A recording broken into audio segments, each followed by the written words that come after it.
Assalamualaikum warahmatullahi wabarakatuh. Tapi pun Alhamdulillahirabbil alamin wa bihi nasta'in wa ala umuri dunya waddin wassalatu wassalamu ala asrofil anbiya'i wal mursalin wa ala alihi wa sahbihi ajma'in. Allahumma sholli ala sayyidina Muhammad wa ala ali sayyidina Muhammad la nabiyya ba'da. Yang terhormat Bapak Kepala UPTD SDN 2 Margabundu, yang kami hormati Bapak dan Ibu Dewan Guru UPTD SDN 2 Margabundu. Pertama-tama marilah kita panjatkan puji syukur kehadirat Allah Subhanahu wa Ta'ala yang mana telah melimpahkan rahmatnya kepada kita sehingga kita bisa hadir di sini dalam rangka menghadiri acara penyebaran pemahaman dan penerapan pengalaman budaya positif. Kemudian selawat serta salam tidak lupa kita sanjung agungkan kepada junjungan kita Nabi Muhammad Sallallahu Alaihi Wasallam yang syafaatnya sangat kita di yaumil qiyamah nanti. Bapak dan Ibu Dewan Guru, di sini akan saya bacakan susunan acara untuk hari ini. Yang pertama adalah pembukaan, yang kedua adalah acara inti, kemudian yang terakhir adalah penutup. Bapak dan Ibu semuanya, untuk mendapatkan rahmat ridho dari Allah Subhanahu wa Ta'ala, mari kita buka acara kita pada hari ini dengan bersama-sama mengucapkan lafaz basmalah. Bismillahirrahmanirrahim. Selanjutnya kita mengikuti atau menginjak pada acara inti itu penyebaran, pengemahan dan penerapan pengalaman budaya positif. Pada Bapak Sahrudin kami persilakan. Assalamualaikum warahmatullahi wabarakatuh. Tadi pun ya di sini ya Bapak Ibu, saya ucapkan pertama terima kasih atas kehadirannya dalam kegiatan diseminasi budaya positif, yang mana ini adalah sebagai salah satu tugas saya untuk menyebarkan atau berbagi praktik baik ya kepada Bapak Ibu semua sebagai salah satu kewajiban dari kegiatan pendidikan guru penggerak. Nah, di sini ya pada kesempatan ini saya akan menyampaikan beberapa hal yang mungkin ini sangat penting untuk kita semua, terutama dalam kegiatan pembelajaran kita, yang mungkin selama ini kita tidak tahu bagaimana caranya mendisiplinkan anak dengan cara-cara yang lebih lembut begitu ya. Nah, nanti akan kita coba ya, akan saya coba kita sedikit agar bisa memahami daripada apa itu budaya positif. Baik, lanjut. Ya, jadi dalam kegiatan ini kita ada beberapa poin ya, beberapa poin penting, yaitu yang pertama yang akan kita bahas nanti yaitu pertama perubahan paradigma belajar. Terus ada disiplin positif. Terus ada lagi nilai-nilai kebajikan, kebutuhan dasar manusia, ada motivasi perilaku manusia, posisi kontrol guru, keyakinan kelas, dan segitiga restitusi. Nah, yang paling ya nanti itu yang paling akan sangat bermanfaat untuk Bapak Ibu ya, terutama sebagai nanti guru kelas ya, yang paling adalah di poin kita akan membuat keyakinan kelas gitu kan.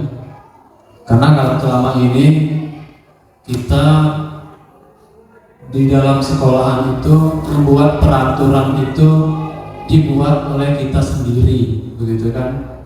Nah, nanti bagaimana peraturan itu bisa dijalankan bersama-sama, baik itu dengan gurunya dan juga anak-anaknya. Nah, nanti ada seperti apa caranya agar bisa peraturan tersebut yang dibuat sedemikian rupa ya melibatkan beberapa ya warga sekolah itu. Baik, lanjut. Ya, yang pertama adalah kita ya di sini saya akan menyampaikan disiplin positif dan nilai-nilai kebajikan. Nah, di sini ada yang paling pertama adalah perubahan paradigma. Nah, sekarang ya Bapak Ibu ada ya perintah ini. Jadi sebelum mulai ada satu permainan. Ya, jadi Bapak Ibu anggaplah yang di dalam genggaman Bapak Ibu itu sesuatu yang paling berharga, yang mungkin saja siapapun yang akan membukanya tidak akan Bapak Ibu lepaskan, begitu kan? Ya. Nah, jadi silahkan ya Bapak Ibu praktekkan dengan teman semejanya, ya. Silahkan dicoba dibuka genggaman dari kawan itu dengan berbagai cara. Boleh merayu, gitu kan? Terus apalagi? Ya, mengancam atau memberikan, oke saya bayar, gitu kan? Tolong dibuka. Nah, jadi ya silakan dicoba dulu. Silakan berpasang-pasangan. Ya, anggaplah yang di genggaman Bapak Ibu itu sesuatu yang paling berharga bagi Bapak Ibu. Usahakan bisa buka atau tidak. Ya.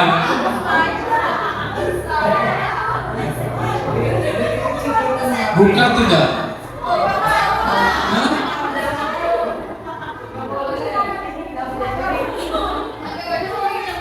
Jadi apakah ada yang bisa membukanya? Tidak ada. Dan juga yang punya genggaman juga tidak mau membukanya karena apa, itu dianggap yang paling berharga gitu kan. Jadi walaupun diancam, dirayu, diiming-iming gitu, dia tidak akan membukanya. Nah, jadi apa yang terjadi? Nah, itu tadi. Inilah awal kita akan tahu apa maksud dari kegiatan ini. Nah, di sini ada perubahan paradigma teori kontrol atau teori pilihan. Nah, ini ternyata selama ini ya apa yang kita lakukan terhadap murid ternyata hanya sebuah ilusi, ya tidak bisa menjadi nyata. Nah, seperti yang Bapak Ibu lakukan tadi, bahwa yang bisa mengontrol, membuka dari genggaman itu siapa? Diri sendiri. Jadi bukan temannya, bukan orang lain, begitu kan? Yaitu diri sendiri. Nah, di sini juga seperti itu. Jadi ilusi itu hanya ilusi kalau guru itu bisa mengontrol murid, gitu ya. Jadi yang bisa mengontrol murid itu ternyata adalah murid itu sendiri. Terus ini, bahwa kritik dan membuat orang merasa bersalah dapat menguatkan karakter. Apa ketika kita dengan siswa kita sehingga berkata sesuatu agar dia merasa, oh saya bersalah, apakah dia karakternya akan lebih baik? Ternyata itu hanya ilusi, ya. Lalu bahwa semua penguatan positif, efektif dan bermanfaat, belum tentu, gitu ya. Jadi tidak bermanfaat. Ya, jadi kegiatan atau penguatan positif kita memotivasi orang begitu kan, atau anak-anak kita yang melakukan kesalahan terus kita motivasi, nasihati, belum tentu itu ada efeknya yang bermanfaat bagi dia. Karena itu tadi, kita tidak bisa mengontrol orang lain. Jadi yang bisa mengontrol tetaplah dirinya sendiri. Nah, di sini orang dewasa memiliki hak untuk memaksa. Itu ya. Jadi ternyata itu hanya sebuah ilusi atau kesalahan kita ya, dalam miskonsepsi kita bahwa ini seperti ini itu benar, ternyata itu tidak benar, tidak tepat, begitu ya. Nah, lanjut. Ya, di sini ada beberapa perubahan paradigma dari stimulus respon ke teori kontrol. Nah, jadi sekarang kita lihat di sini ya. Jadi dari stimulus respon itu kita mencoba ya mengubah orang agar berpandangan sama dengan kita. Itu stimulus respon. Nah, kalau ya, jadi itu tidak bisa sebetulnya. Nah, kalau teori kontrolnya atau pilihan, kita berusaha memahami pandangan orang lain tentang dunia. Jadi kita tidak bisa memaksa orang lain ya agar ya apa yang kita pahami dia juga harus ikut, begitu kan? Nah, tetapi ya kita mengontrol, yaitu kita berusaha memahami bahwa pandangan orang lain itu tentang dunia, maksudnya ya agar membuka dari dirinya sendiri. Nah, lalu perilaku buruk dilihat sebagai suatu kesalahan. Perilaku buruk dilihat sebagai suatu kesalahan. Itu yang biasanya selama ini kita lakukan, ya kan? Kalau perilaku buruk, ya udah berarti itu suatu kesalahan tanpa kita mengetahui apa yang alasannya, begitu kan? Nah, jadi di situ teori kontrolnya, semua perilaku memiliki tujuan. Dia melakukan perilaku yang buruk, anak-anak kita di kelas, gitu kan? Kadang ribut sendiri, karena itu dia, ya kita berpikirnya dirubah. Itu perilaku buruk bukan, tapi kita rubah menjadi itu tujuannya apa anak-anak itu seperti itu, begitu ya. Jadi ada tujuannya anak melakukan hal tersebut karena ada tujuannya. Selanjutnya, orang lain bisa mengontrol saya. Orang lain bisa mengontrol saya. Itu kalau stimulus respon. Nah, kalau teori kontrol, ya teori kontrolnya menjadi hanya Anda yang bisa mengontrol diri Anda. Itu. Ya, jadi paradigma yang kita rubah dari stimulus respon ke teori kontrol. Jadi hanya kita yang bisa merubahnya. Selanjutnya, saya bisa mengontrol orang lain. Setelah tadi praktek, ternyata tidak bisa, ya kan? Anda tidak bisa mengontrol orang lain. Pemaksaan ada pada saat bujukan gagal. Itu sering ya selama ini kita ya. Ketika kita merayu, membujuk, dia tidak mau, akhirnya kita paksa, gitu kan, supaya mau, gitu kan, kita paksa supaya mau. Nah, kalau teori kontrolnya, ya kolaborasi dan konsensus menciptakan pilihan-pilihan baru. Nah, inilah yang salah satu nanti Bapak Ibu yang mulai ajaran baru, ya pelan-pelan karena sudah tahu, begitu kan, bisa sedikit-sedikit diterapkan kepada anak didik kita. Selanjutnya, model berpikir menang atau kalah. Nah, itu kita rubah menjadi model berpikir menang. Berarti semuanya tidak ada yang kalah, tidak ada yang dirugikan. Tuh, jadi anak yang salah tadi dia tidak merasa kalah, tidak merasa dirugikan, tapi bagaimana caranya agar dia bisa mau mengikuti tata tertib yang mungkin sudah dibuat secara bersama-sama. Oke. Nah, apa makna disiplin itu sendiri? Ini dari bahasa Latin yang artinya belajar. Ternyata disiplin itu belajar artinya, ya kan? Nah, terus makna asal dari kata ini berkonotasi disiplin diri dari murid-murid, ini Socrates dan Plato. Jadi murid-muridnya munculnya kata disiplin itu tadi karena dari murid-murid itu tadi belajar gitu kan. Lalu disiplin diri membuat orang menggali potensinya menuju sebuah tujuan apa yang dia hargai, ya kan? Kalau kita selama ini disiplinnya karena dipaksa, nah yang sebenarnya adalah karena kita ingin menghargai sesuatu. Yang paling penting adalah menghargai diri kita sendiri, gitu kan? Kita berangkat, gitu kan, berangkat kerja sesuai jam kerja, gitu kan? Karena kita ingin menghargai diri kita sendiri. Nah, namun dalam budaya kita makna kata disiplin telah berubah menjadi sesuatu yang dilakukan seseorang pada orang lain untuk mendapatkan kepatuhan.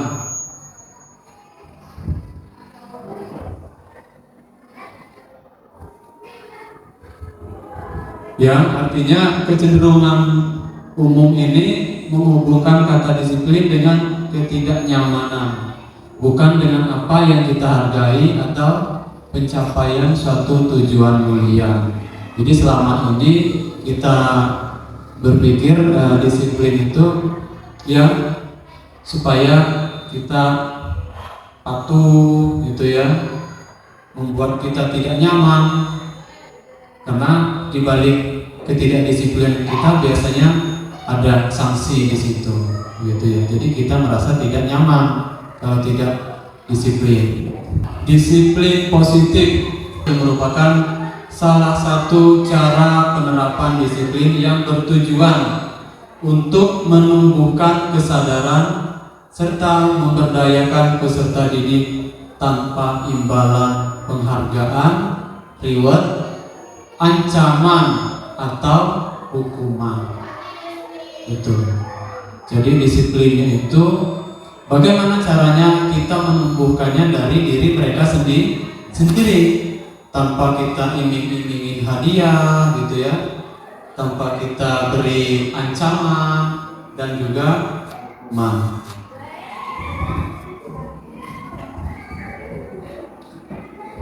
Selanjutnya ada nilai-nilai kebajikan universal.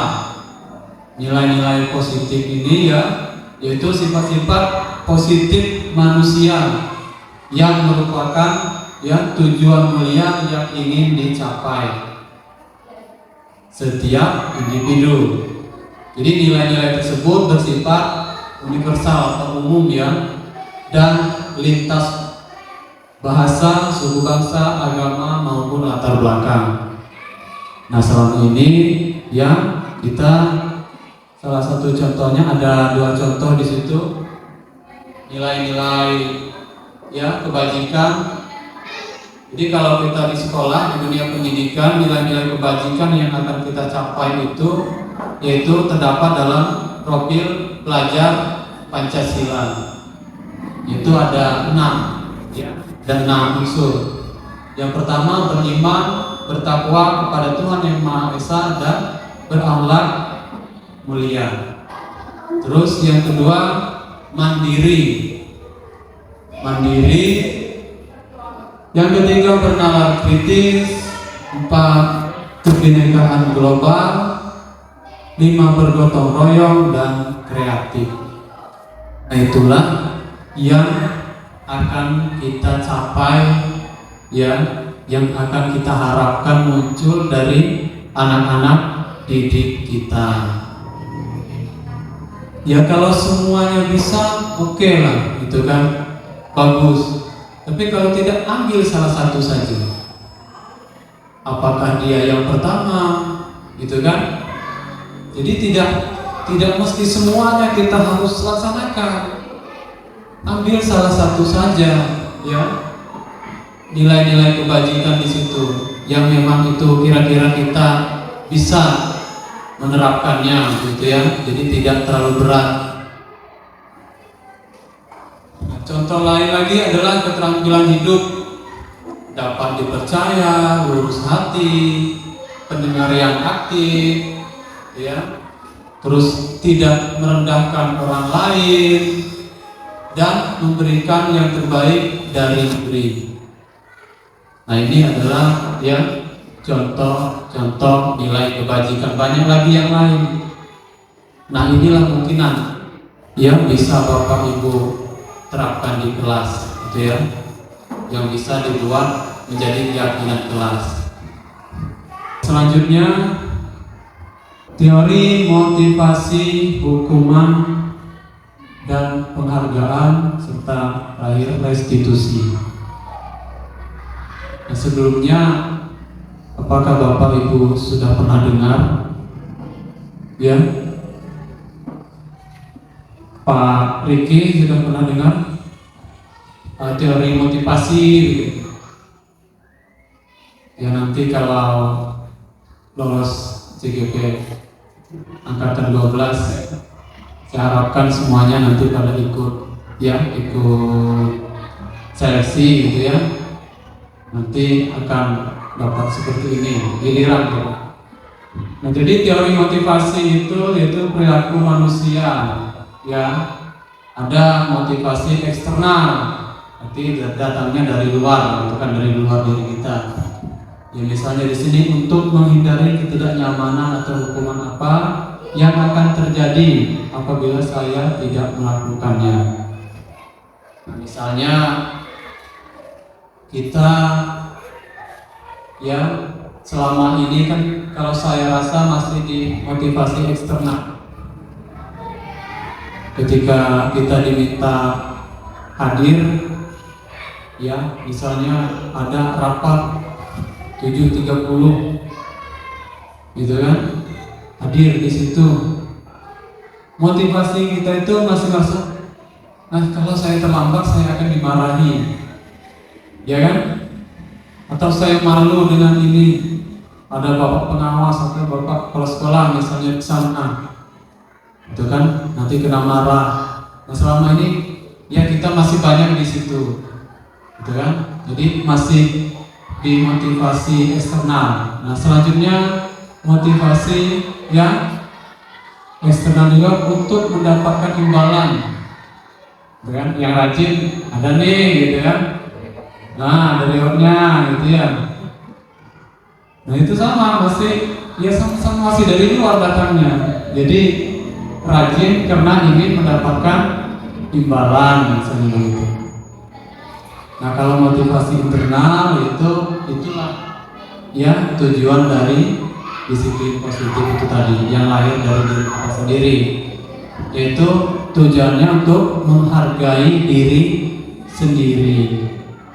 Itu kan, saya akan menjadi orang yang seperti apa, itu kan, bila saya melakukannya. Jadi karena ingin dia menghargai dirinya sendiri, jadi bukan karena takut dimarah Pak Kadis, gitu kan, takut dimarah Pak Kabid, gitu ya, seperti tadi takut dimarah Ibu Bupati, begitu ya, karena ada kunjung.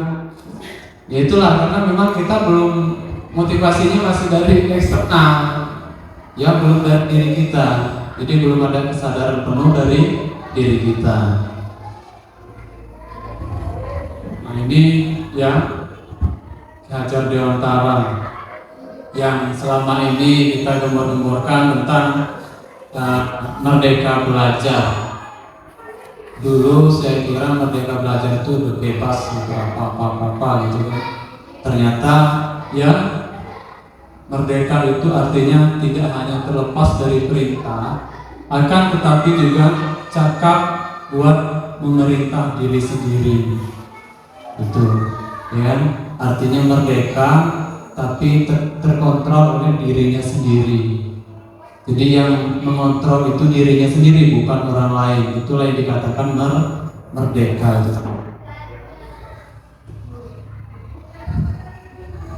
Nah, di sini ya lanjut, yaitu dihukum oleh penghargaan. Nih. Jadi ternyata ya kita selama ini memberikan penghargaan, ternyata itu termasuk hukuman sebetulnya. Jadi bahwa penghargaan berlaku sama dengan hukuman. Ya, dalam arti meminta atau membujuk seseorang melakukan sesuatu untuk memenuhi suatu tujuan tertentu dari orang yang meminta atau membujuk. Nah, jadi di sini ya ada beberapa macam item itu pengaruh jangka pendek dan jangka panjang, itu ada akibatnya. Ya ternyata penghargaan itu sama dengan ya hukuman. Seperti kompetisi, ya kan? Di lapangan misalnya permainan sepak bola, yang menang dapat penghargaan, yang kalah dapat hukuman. Yang itu yang sering kita lihat. Ya hukumannya dia malu, gitu kan? Menyesal. Jadi ya kalau di olahraga itu memang tempatnya, begitu kan ya. Tapi kalau di sekolah anak didik kita itu tidak baik, ya. Jadi penghargaan menghukum, penghargaan mengurangi ketepatan, ya, mengurangi ketepatan. Misalnya hasilnya bagus terus selama ini, terus kita kasih yang bagus, dikasih reward, gitu kan? Ya dia hanya untuk mengejar itu saja tujuannya, bukan untuk dirinya sendiri. Nah yang gagal sama, dia merasa terhukum juga, gitu kan? Terus penghargaan itu tidak efektif. Jadi makanya selama ini ya sebetulnya untuk peringkat kelas itu kan memang sudah tidak ada gitu ya. Tapi kadang kita perlu juga kadang dibuat gitu ya. Yang sebetulnya kan memang dari sananya sudah sejak kurikulum 2013 ya. Peringkat itu sudah tidak ada ya Bapak Ibu ya. Nah itu karena ada ini, ternyata penghargaan itu malah bisa menjadi sebuah hukuman. Terus penghargaan merusak hubungan. Nah misalnya begini, di kelas yang pintar dapat hadiah, yang kalah tidak dapat, ya kan? Merusak hubungannya seperti apa? Nah yang kalah bisa saja benci dengan gurunya, benci dengan kawannya yang dapat hadiah tadi, ya kan? Yang tadinya akur-akur, ini jadi rusak hubungannya karena enggak, ya? Iya, itu. Nah itulah ya, jadi merusak hubungan. Ternyata penghargaan itu ya luar biasa begitu ya. Sama lah dengan kita sama guru gitu ya. Si A itu apa terus mulai nih kan timbul kan itu. Jadi ternyata ya tapi dalam tempat-tempat tertentu, situasi tertentu memang harus ada seperti itu ya. Dihukum oleh penghargaan. Jadi penghargaan itu ternyata bisa menurunkan kualitas. Ya, penghargaan ternyata bisa menurunkan kualitas, mematikan kreativitas, dan juga mengurangi motivasi intrinsik. Ya, misalnya begini, siapa yang paling cepat? Ya, dia. Ya.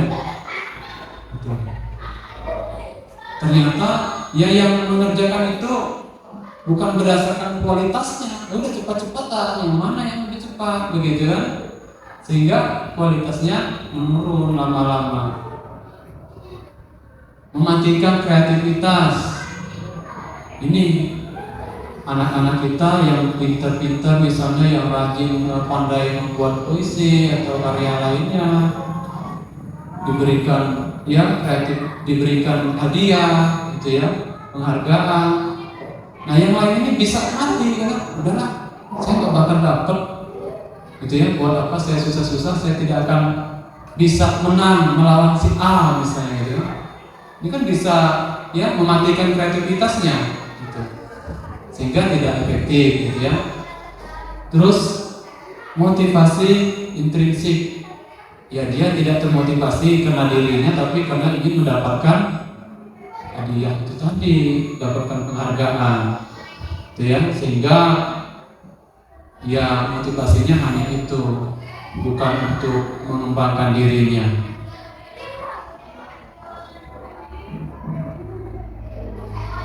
Ya, selanjutnya bentuk program kebajikan atau apresiasi. Nah, ini yang ya perlu kita ya terapkan terhadap anak didik kita.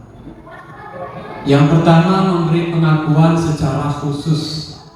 Secara khusus maksudnya ya jangan di depan forum.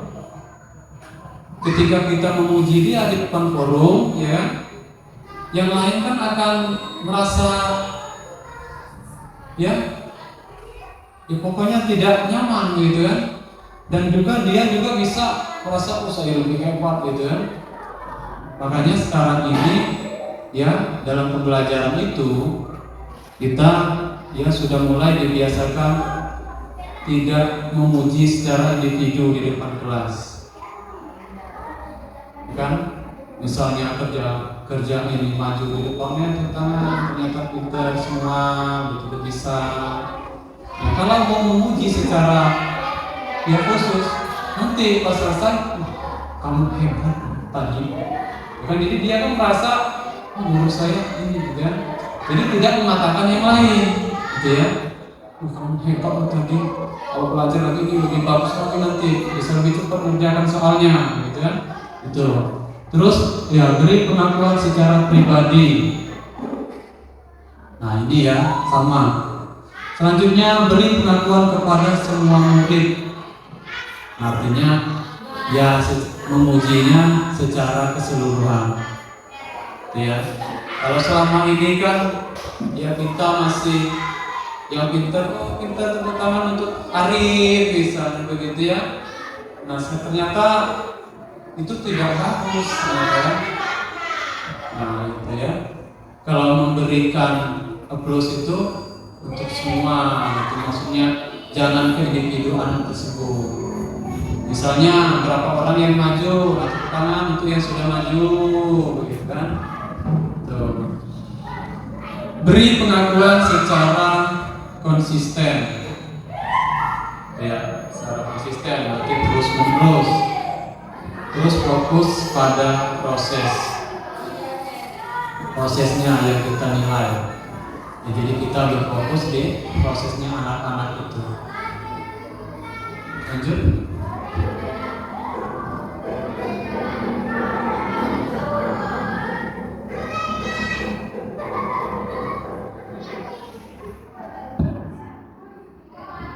Ya, sekarang ya, ini ada contoh pengakuan atau apresiasi kebajikan, gitu ya. Ya ini kalimat-kalimatnya, ya kan, beberapa contoh kalimat yang bisa kita gunakan dengan anak-anak kita, begitu ya. Misalnya kemarin saya perhatikan, Terus nilai kebajikannya rasa besar sekali. Terus ya, situasi pada saat menolong murid baru di kelas kita. Tuh. Ya nanti ya kalau misalnya ada murid baru ya nanti ada anak-anak kelas 1 misalnya begitu ya. Jadi kalau ya bahasanya dengan anak-anak itu mereka akan senang. Terus saya menghargai, berarti kan kepedulian gitu ya, kepedulian. Terus situasinya pada saat kamu membantu teman-temanmu di tugas kelompok. Misalnya anak-anak ya, tugas kelompok itu ya saling menghargai, peduli. Terus terima kasih untuk apa gitu kan. Jadi selalu disampaikan ya, rasa tanggung jawabmu, nilai kebajikannya itu rasa tanggung jawab. Nah, terus situasinya pada saat kamu memungut kertas-kertas yang berserakan di lantai, anak-anak misalnya gitu ya, terima kasih gitu kan atas tanggung jawabnya, sudah mengambil sampah di kelas gitu. Nah, seperti itu bentuk apresiasinya. Nah, ini ada tindakan guru, terus ada hukuman atau konsekuensi. Nah, di sini ya Bapak Ibu ya perhatikan, jawabannya hanya ada 2, hukuman atau konsekuensi. Yang pertama, mencatat 100 kali dalam buku kalimatnya, saya tidak akan terlambat lagi ya, karena terlambat sekolah. Hukuman atau konsekuensi? Hukuman. Coba yang lain kok di-share. Hukuman atau konsekuensi? Ya, jadi ini sebelum kita ke selanjutnya, jadi yang hukuman menjawab hukuman ya, hukuman atau konsekuensi? Hukuman. Oke. Jadi ya nanti kita bahas. Selanjutnya yang kedua itu lari mengelilingi lapangan basket 2 kali karena terlambat hadir sekolah. Konsekuensi atau hukuman? Hukuman. Oke, jawabannya hukuman ya. Terus murid diminta untuk ya pass up 15 kali karena tidak menggunakan masker ke sekolah di zaman Covid ini.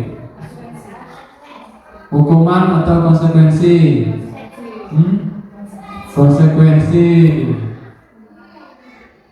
Boleh apa-apa dijawab-jawab aja nanti supaya kita tahu ini hukuman atau konsekuensi gitu ya. Selanjutnya, menggantikan kertas tugas teman yang telah dicoret-coret. Hukuman atau konsekuensi? Konsekuensi. Terus, membersihkan tumpahan air di meja tulis karena tersenggol pada saat belajar. Konsekuensi. Lalu murid disuruh untuk mengenakan sepatu seharian di kelas karena tidak. Oh ini sebenarnya salah ketik ini ya. Murid disuruh tidak mengenakan sepatu seharian ya di sekolah karena tidak mengenakan sepatu hitam. Hukuman atau konsekuensi? Hukuman. Selanjutnya yang terakhir, lari mengelilingi lapangan basket 2 kali karena terlambat 10 menit untuk pelajaran PJOK. Konsekuensi atau hukuman? Kok pada dia konsekuensi apa hukuman? Hukuman. Oke, nanti kita lihat. Coba di next dulu, Mbak.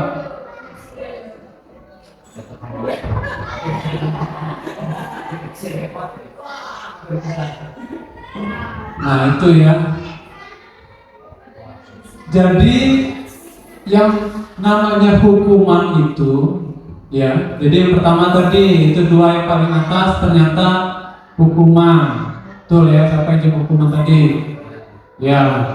Terus yang di tengah-tengah tiga macam itu murid diminta untuk push up, ya, karena tidak menggunakan masker, itu adalah konsekuensi, ya kan? Terus mengganti kertas juga konsekuensi. Terus membersihkan meja itu juga konsekuensi.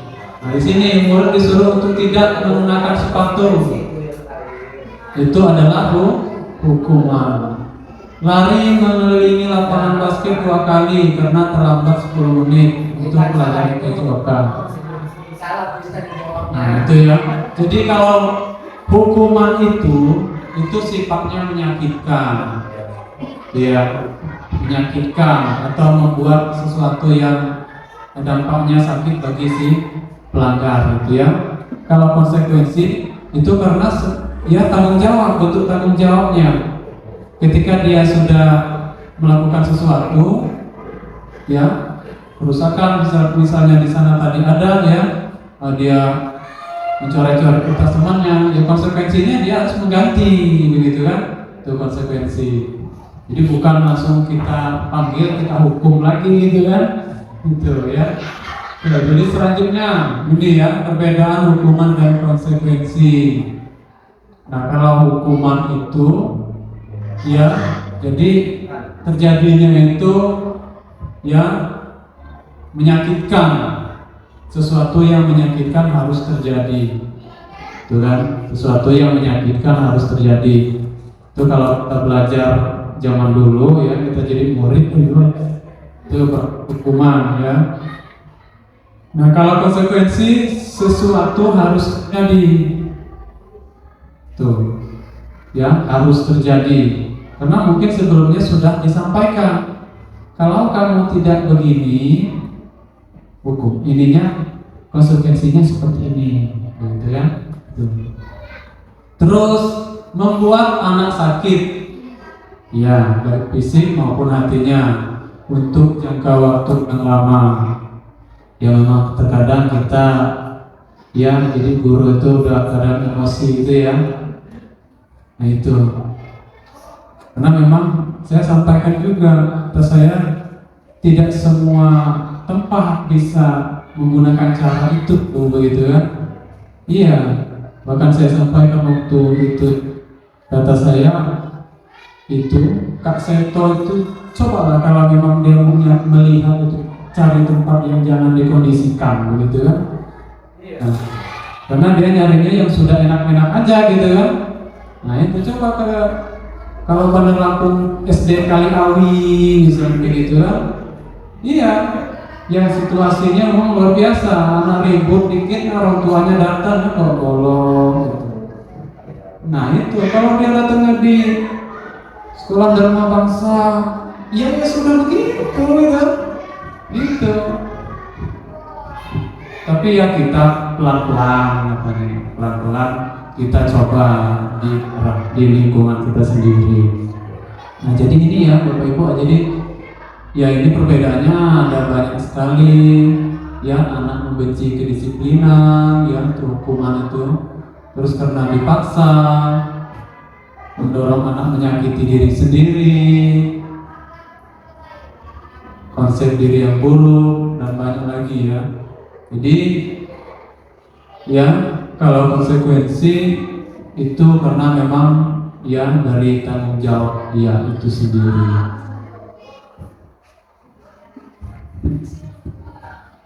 Nah sekarang restitusi. Restitusi itu adalah proses menciptakan kondisi bagi murid untuk memperbaiki kesalahan mereka. Jadi mereka yang melakukan kesalahan, mereka juga yang berusaha mencari ya caranya. Ya, jadi di sini penjelasannya sehingga mereka bisa kembali pada kelompok mereka dengan karakter yang lebih kuat, artinya lebih baik. Nah, restitusi juga merupakan proses kolaboratif yang mengajarkan murid untuk mencari solusi untuk masalah mereka sendiri. Jadi kita sebagai guru yang hanya menawarkan, menanyai kamu punya solusi apa, ya?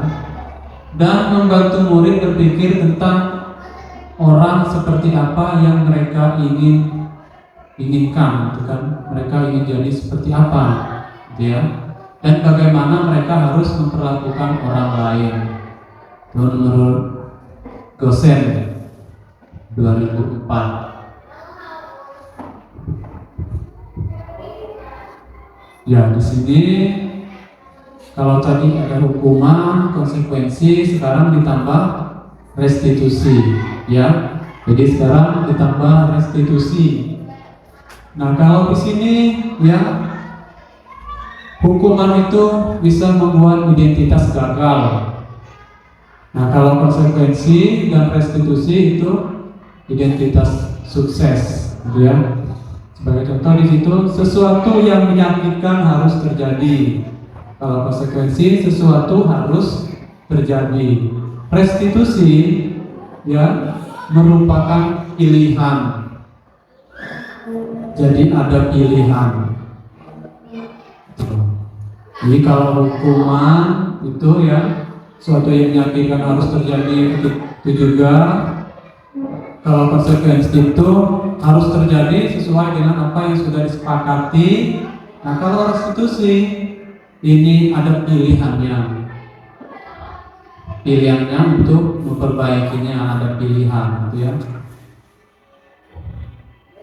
Terus selanjutnya tidak nyaman ya untuk murid, untuk anak dalam jangka panjang kalau hukuman, kalau konsekuensi jangka pendek. Nah, kalau restitusi itu menguatkan untuk murid atau anak dalam jangka ya waktu panjang, ya menguatkan, bukan membuat rasa tidak nyaman. Ya. Selanjutnya hukuman, korban mendapatkan keadilan. Terus konsekuensi korban, ya istilah korban itu ya si ini mendapatkan keadilan bahasanya itu kan. Nah, sini kalau konsekuensi korban bisa diabaikan. Nanti dulu korban, misalnya pelakunya dulu yang diberikan, gitu kan. Tuh. Nah, kalau di restitusi korban itu mendapatkan ganti. Tuh ya. Korbannya mendapatkan ganti. Kalau hukuman ya misalnya ya orang paling kandang, orangnya dihukum bukan dapat ganti kan, yang korbannya tetap hilang ayamnya, begitu ya.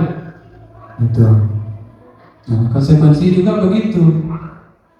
Tapi kalau restitusi, apa yang hilang bisa didapatkan kembali, pilihan, gitu ya.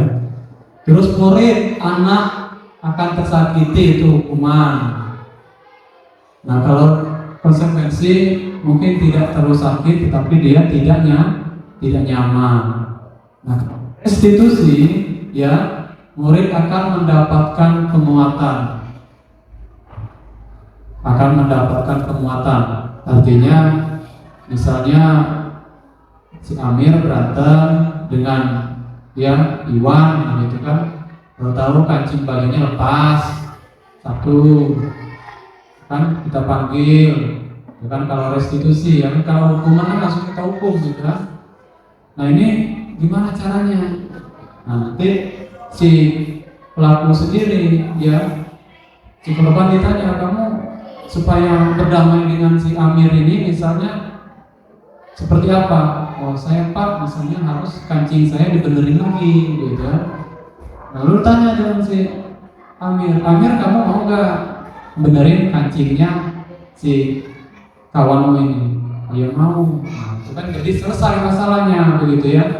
Jadi tidak ada yang dirugikan. Nah itu ya, jadi banyak lagi.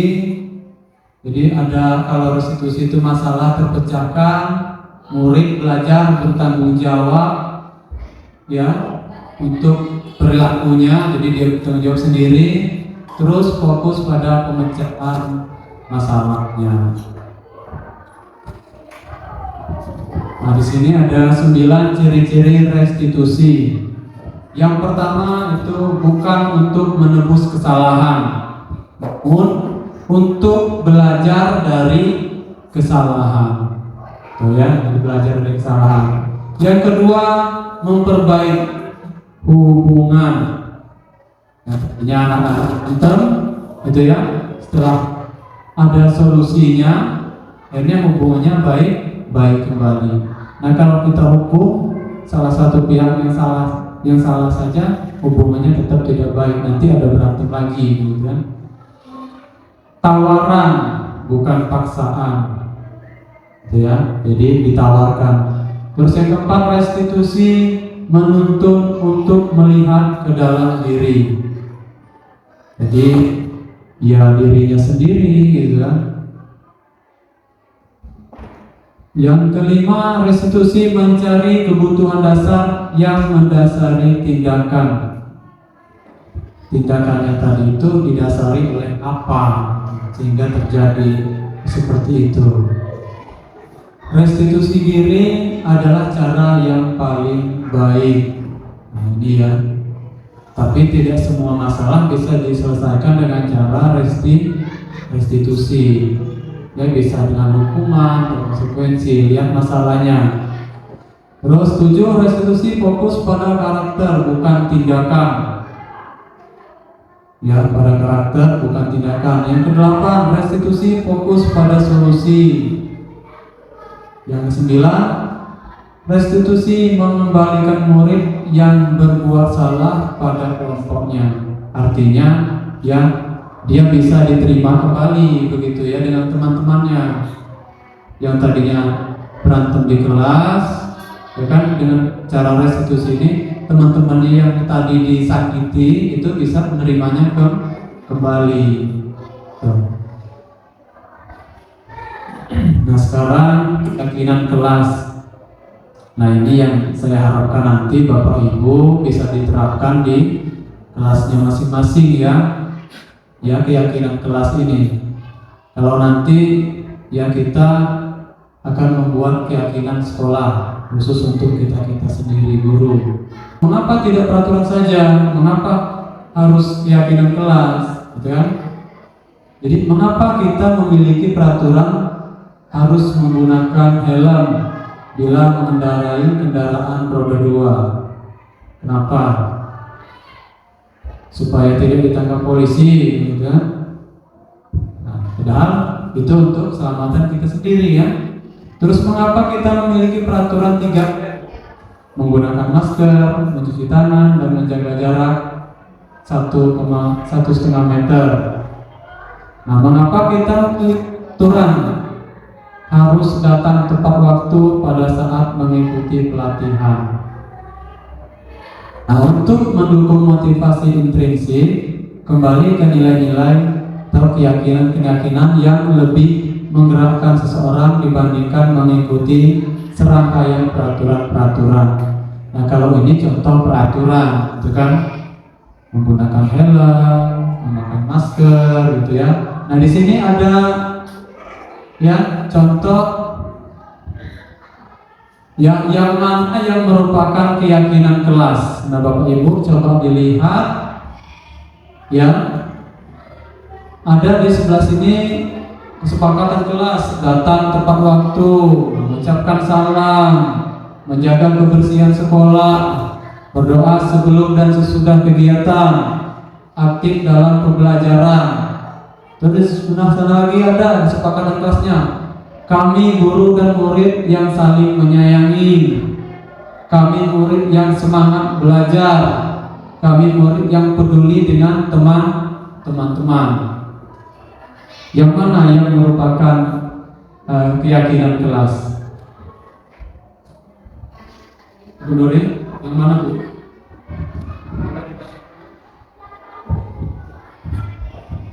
Yang sebelah sini atau sebelah sana? Sebelah sana.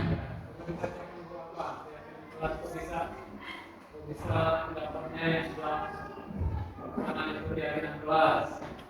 Karena setahu saya Pak, keyakinan kelas atau kesepakatan kelas itu disepakati oleh kelas itu sendiri. Misalkan yang pertama datang tepat waktu mengucapkan salam, itu sudah disepakati semua oleh murid-murid, gitu Pak. Kemudian yang kedua menjaga kebersihan sekolah, berdoa sebelum dan sesudah kegiatan, aktif dalam pembelajaran, dan itu juga masih banyak kalau misalkan mau ditambah lagi sesuai dengan kesepakatan kelas itu sendiri, karena itu akan menyikapi kedisiplinan dan kenyamanan anak untuk belajar lebih aktif lagi Pak, seperti itu. Terima kasih ya Ibu Nuri. Ya betul sekali. Ya, kalau kesepakatan kelas itu ya di situ datang tepat waktu, gitu ya. Nah, tapi ya caranya itu kenapa kok kesepakatan kelas, keyakinan kelas, gitu kan? Karena yang membuatnya itu adalah kita, guru dan murid, gitu loh. Murid mengusulkan, Bu, misalnya, saya mengusulkan kalau siap ya jangan buang sampah sembarangan di kelas, misalnya begitu kan. Nah itu karena muncul dari mereka sendiri. Jadi keyakinan mereka lebih apa ya, lebih cenderung dari dirinya untuk tidak melanggar, begitu kan.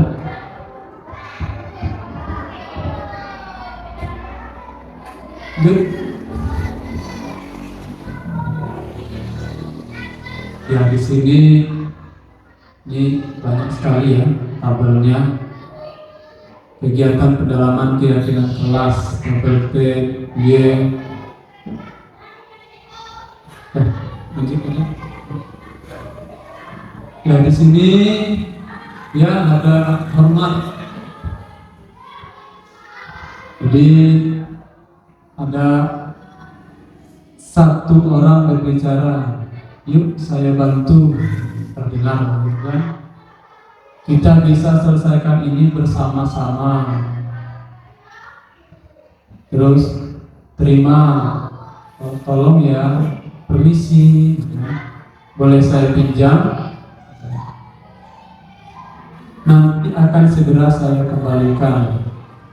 Nah, itu kalau terdengarnya jadi lebih enak. Terus terlihat berempati terhadap perasaan orang lain, memegang barang milik orang lain hanya dengan izinnya, bukan dengan izin. Mendengarkan dengan seksama, senantiasa berbuat baik dan berbagi. Nah, berperilakunya tersenyum ramah, memberikan salam hormat, ya berjabat tangan, ya atau bersalaman lah begitu ya, memberikan ruang bekerja dan ya postur tubuh yang tenang. Good. Nah di sini ada ya, jadi sudah muncul jawabannya. Ada peraturan, gitu kan? Selalu kembalikan buku ke tempatnya. Nah, kalau kita buat keyakinan kelasnya, ini apa ini? Ya, keyakinan kelasnya itu adalah bentuk tanggung jawab, gitu kan? Dilarang mengganggu orang lain, itu menghormati orang lain, gitu ya keyakinan kelasnya. Hadir di sekolah 15 menit sebelum pembelajaran dimulai, yaitu keyakinan kelasnya menghormati orang lain dan berkomitmen. Ini harus komitmen. Terus dilarang melakukan kekerasan, itu merupakan suatu keselamatan dan juga menghargai orang lain. Dilarang menggunakan narkoba, ya untuk kesehatan, gitu kan. terus bergantian atau menunggu giliran, menghormati orang lain dan bersabar, gunakan masker untuk kesehatan dan keamanan. Terus jangan berlari di kelas atau koridor, itu merupakan suatu keselamatan dan keamanan, gitu ya. Nah, sekarang ada selanjutnya kebutuhan dasar manusia. Apa saja? Ya, ini kaitannya dengan kegiatan pembelajaran, Pak Ibu ya. Kebutuhan dasar manusia itu ya yang saya pahami, saya pelajari sampai saat ini ya, itu yang paling dasar itu adalah bertahan ya, hidup. Itu yang paling dasar. Ya, survive gitu ya. Terus setelah itu ya kasih sayang. Kalau sudah bisa bertahan hidup, kita semuanya membutuhkan kasih sayang, terasa diterima. Terus kesenangan, ya, penguasaan dan kebebasan. Nah, misalnya kasusnya begini, ada di kelas, anak kita sedang ngajar, kita sedang menjelaskan, ternyata ada anak yang sedang diam-diam sembunyi makan, gitu ya, sedang makan. Nah, kalau biasanya kita marah-marah, makan di kelas ini, tanpa kita mencari ya sumbernya, kenapa dia kok bisa makan di kelas, begitu ya.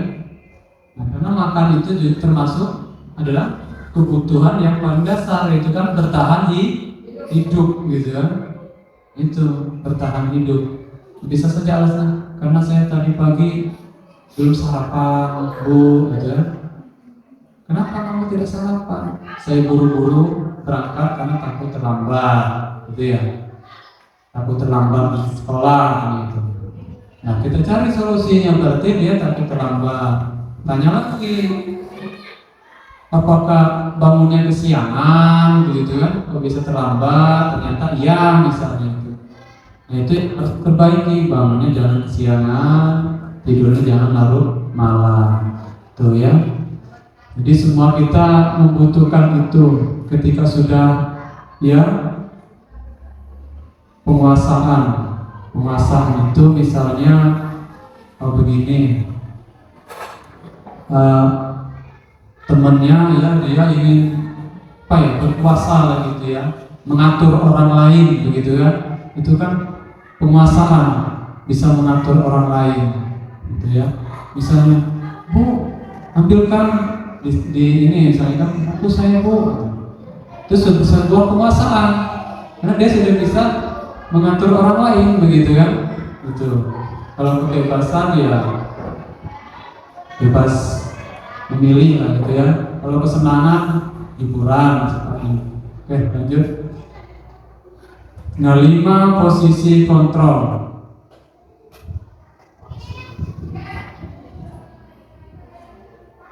5 posisi kontrol.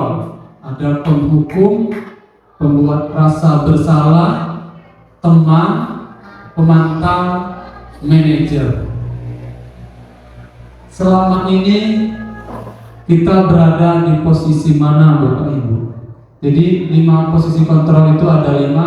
Sebagai penghukum, sebagai pembuat rasa bersalah, sebagai teman, sebagai pemantau, atau sebagai manajer terhadap anak didik kita. Nah, kalau sebagai penghukum, menghardik, menunjuk-nunjuk, menyakiti, gitu kan, menyindir, gitu ya. Nah, gurunya berbuat perbuatan gurunya berkata misalnya, kalau kamu tidak melakukannya, awas ya, rasakan, gitu ya. Nah, hasilnya itu ya siswa akan memberontak, akan melawan, gitu ya. Nah, jadi selama ini kita sebagai guru posisi kontrol yang mana ini, Bapak Ibu? sebagai penghukum atau sudah jadi pemantau atau yang lebih tinggi lagi manajer. Manajer itu tidak pernah marah, gitu ya. Ya, kalau saya pribadi, saya masih di sini, Bu, Bapak Ibu, masih sebagai penghukum, dominan penghukum, tapi masih sudah masuk ke sebagai teman, gitu ya. Ya minimal kita pelan-pelan kan, sebagai teman. Kalau membuat rasa bersalah itu misalnya di situ, seharusnya itu kan, atau saya kecewa lo sama kamu, itu kan, kok kamu selama ini rajin, kok akhir-akhir ini sudah males-malesan, gitu kan. Jadi kan itu membuat rasa bersalah. Jadi anak-anak merasa bersalah, gitu kan. Ya kita sering, semuanya mungkin sudah pernah ya kita lakukan, tapi memang cenderungnya di bagian 3A inilah, 3 kesini ya. Iya. Jadi dari teman, membuat rasa bersalah, dan penghukum, gitu kan. Nah, jadi nanti pelan-pelan kita geser jadi pemantau, gitu kan. Pemantau itu ya dia mengukur, istrinya seperti membuat konsekuensi itu tadi, gitu kan. Itu tidak termasuk pemantau. Tuh. Kalau manajer ini ya itu yang memang seharusnya yang diinginkan oleh ya pendidikan kita. Tapi bisa Bapak Ibu ya, bisa kita terapkan sebagai seorang manajer ini dengan cara menerapkan restitusi itu tadi caranya. Kalau mau jadi manajernya ya dengan cara restitusi, kita mencari ya bersama-sama mencari solusinya gitu itu manajer, gitu kan. Jadi menguatkan, gitu ya. Oke, lanjut. Ya, lewatkan aja ini. Nah, jadi di situ kita ini diantara masih rata-rata di peraturan, ya. Peraturan karena kita masih memantau dan juga konsekuensi. Kalau sudah nilai-nilai, kan nilai-nilai kebajikan itu sudah dimasuk ke dalam manajer. Jadi kita kalau sudah ada nilai-nilai kebajikan itu sudah ya luar biasa, begitu ya. Oke, lanjut. Segitiga restitusi. Nah ini ya nanti ya Bapak Ibu bisa coba ketika anak melakukan kesalahan di kelas. Jadi coba-coba mempraktekkan segitiga restitusi ini. Yang pertama itu menstabilkan identitas, terus ya validasi kebutuhan dan menanyakan keyakinan. Misalnya dia bersalah nih, ya anak itu terpanggil, kan tadi kena dia yang bersalah. Ya, yang pertama bisa kita berbicara seperti ini, ya, kamu bukan satu-satunya yang pernah melakukan ini, gitu kan? Jadi bahasanya kan lebih halus, gitu ya. Tahu setiap orang pasti pernah melakukan kesalahan, ya. Nah terus bahasa validasi kebutuhannya, kamu tentu punya alasan mengapa melakukan itu. Jadi dia melakukan itu pasti ada alasan. Ditanyakan alasannya apa, gitu kan? Adakah cara yang lebih efektif untuk mendapatkan apa yang kamu butuhkan? Gitu. Nah ini contoh kalimat-kalimatnya, ya kalimat-kalimatnya supaya anak itu tadi misalnya berantem, ya emosinya masih tinggi, ini kita panggil, kita diamkan dulu, tunggu turun, gitu ya. Nah baru kita tanyakan. Ya misalnya bukan cuma kamu yang pernah seperti ini, banyak kok teman-temannya lain juga, gitu, supaya dia stabil dulu, ya mentalnya itu stabil. Nah, baru mulai kita pelan-pelan validasi kebutuhan itu, alasannya kita menanyakan alasannya apa kok melakukan itu, gitu kan. Nah terus yang terakhir itu menanyakan keyakinan. Nah misalnya ini ya Ini cara supaya dia tidak melakukan kesalahan itu lagi. Nah sekarang misalnya begini, ibu mau tanya, apa yang bisa kamu lakukan supaya kamu tidak melakukan ini lagi? Kamu punya cara tidak? Begitu kan? Misalnya, ya Pak, kalau tadi misalnya datang terlambat tadi kan, saya mau tidurnya tidak malam-malam lagi, ya bagus, apa lagi, gitu kan? Belajarnya lebih awal, gitu kan di rumah. Apalagi, gitu kan? Kalau berangkat pagi sarapan dulu sebelum berangkat sekolah. Nah, sudah dia sendiri yang sudah menemukan caranya, begitu kan? Nah, itulah restitusi. Jadi kita hanya jadi manajer, gitu kan? Jadi penengah saja. Nah, jadi ya setelah itu kita tanyakan, mulai kapan nih bisa mempraktekannya, gitu kan? Mulai kapan bisa dilakukan? Pak, misalnya mulai besok. Yaudah, Bapak tunggu ya, besok sudah bagus, sudah baik, siap. Nah, itu kan jadi dia bertanggung jawab pada dirinya sendiri, kan? Nah ini ya kalimat-kalimat ya yang bisa kita gunakan, kan? Di sini menstabilkan identitas untuk membuat anak yang merasa gagal karena berbuat salah menjadi positif terhadap dirinya. Jadi jangan sudah bersalah dibuat lagi merasa lebih bersalah, lama-lama nanti dia stres, gitu kan? Itu yang kita memang yang harus kita upayakan. Di sini guru berkata berbuat salah itu hal yang manusiawi. Tidak ada manusia yang sempurna, gitu kan? Bapak ibu juga pernah berbuat salah supaya dia merasa tenang, gitu ya. Misalnya lagi ada bapak ibu, bapak tidak tertarik untuk mencari tahu, gitu kan, siapa yang salah, gitu. Dan seterusnya. Ini contoh-contoh kalimat yang bisa digunakan, ya, bahasa-bahasa yang santun. Terus selanjutnya yaitu ya validasi kebutuhan, membantu murid mengenali kebutuhan dasar yang ingin dipenuhinya ketika melakukan kesalahan itu. Ya, jadi pada dasarnya setiap tindakan manusia tujuannya adalah memenuhi kebutuhan dasar. Apakah itu penguasaan, kebebasan, kasih sayang, dan rasa diterima, kesenangan, atau bertahan hidup. Nah itu ya, itu contoh-contoh kalimatnya. Jadi misalnya kamu bisa saja melakukan hal yang lebih buruk, tapi kamu tidak melakukannya. Tuh, jadi validasi kebutuhan.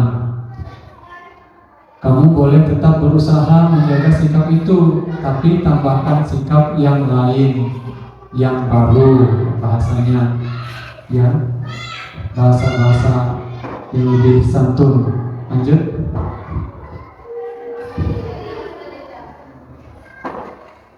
Menanyakan keyakinan, itu anak melihat kesalahannya dihubungkan dengan nama, norma sosial, dan nilai-nilai yang mendasari manusia berinteraksi dengan orang lain.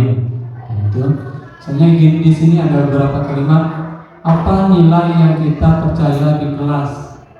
Nah, misalnya anak-anak tadi kan kita sudah membuat keyakinan kelas, begitu kan? Ternyata ada yang masih melanggar. Nah, kamu tahu keyakinan kelas apa yang sudah kamu langgar, begitu kan? Oh iya Pak. Nah, itu pertanyaannya seperti itu. Nah, kita ini bertanya lagi, misalnya di sini kelas yang ideal itu seperti apa sih? Nah, kita tanya ke anak-anak kita nanti saat membuat keyakinan kelas. Mereka maunya kelas kita seperti apa?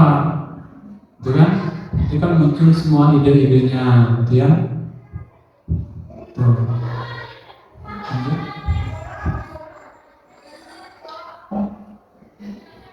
Ya, di sini ya ada intervensi 30 detik, maksudnya ya ketika anak itu ada yang bersalah, ya kita ada beberapa cara, yaitu intervensi ini bisa membantu murid kembali ke tujuan semula dengan cukup singkat dan dengan cara non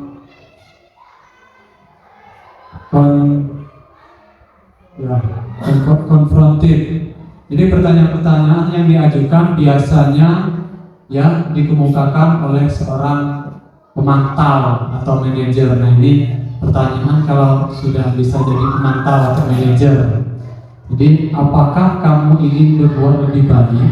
Nah, ini kan bahasanya sudah jadi bahasa manajer ini ya.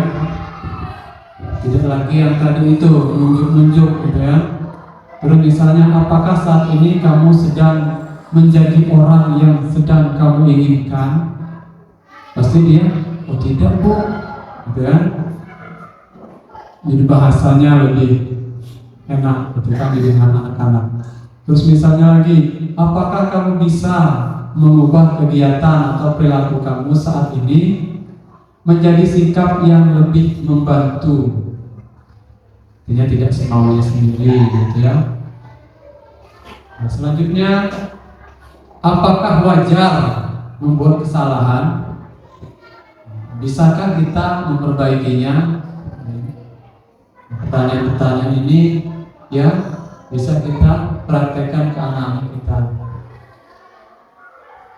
Apa yang kamu lakukan saat ini sesuai? Pasti dia menjawab tidak. Nah, lalu kapan kamu siap untuk mulai?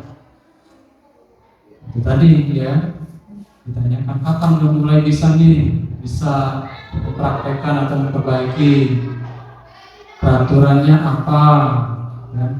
Sepertinya kamu punya masalah. Saya bisa bantu apa? Ini bahasanya manajer. Ya, kalau kita sudah jadi di pemantau atau manajer itu sudah ini cara-cara mencari ya solusinya seperti itu.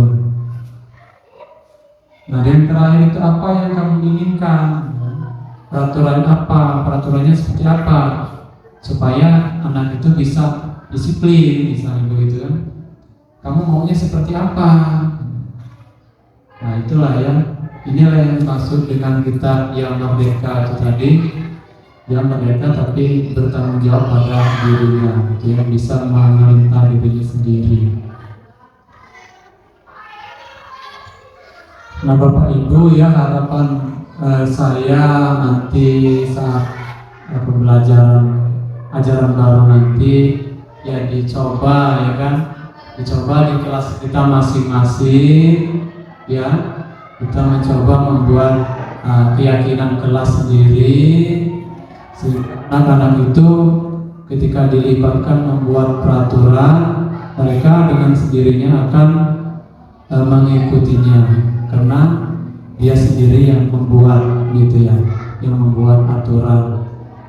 Jadi ya, itulah ini beberapa hal tadi, mulai dari paradigma, ya, terus ada motivasi, ya. Itu selama ini kita memang ternyata masih banyak yang keliru, terutama paradigma tadi bahwa kita bisa mengontrol orang lain, ternyata tidak bisa, gitu ya. Yang bisa mengontrol dirinya adalah dirinya itu sendiri. Nah, itulah yang perlu kita sadarkan ke anak-anak kita. Nah, dengan cara tadi membuat keyakinan kelas, itu kan membuat keyakinan kelas supaya anak-anak itu ya bisa mengontrol dirinya sendiri karena itu peraturan sudah mereka sendiri yang buat. Bukan kita tiba-tiba langsung itu kan, jatuhnya nanti masih konsekuensi kalau dari diri kita sendiri. Gitu ya. Ada pertanyaan? Yang mau nanya silakan.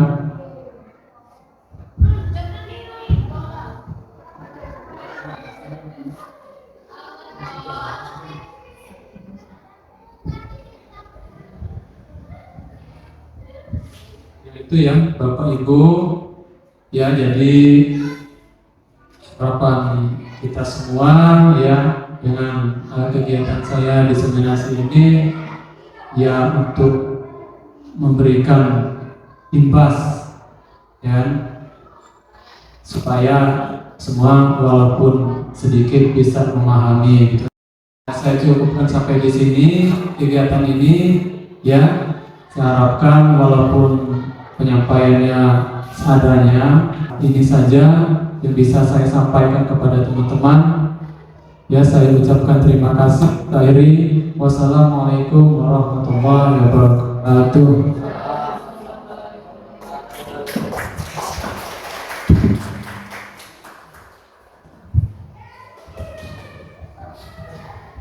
Demikianlah tadi penyampaian dari Bapak Kepala PDS 2 Margapundu.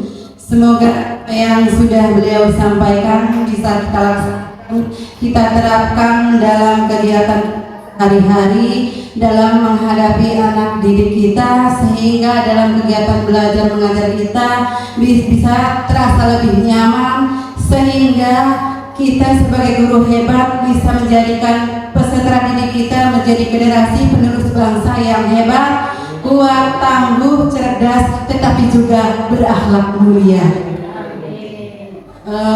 Acara selanjutnya adalah penutup. Bapak Ibu semuanya, sebelum acara ini saya tutup sebagai pembawa acara, saya apabila dalam penyampaian saya tadi terdapat kekeliruan, saya mohon maaf yang sebesar-besarnya, dan kepada Allah saya mohon ampun. Baik Bapak Ibu semuanya, mari kita tutup acara kita pada hari ini dengan bersama-sama mengucapkan lafaz hamdalah, alhamdulillahirabbil alamin. Dan saya akhiri, wabillahi taufiq wal hidayah. Wassalamualaikum warahmatullahi wabarakatuh.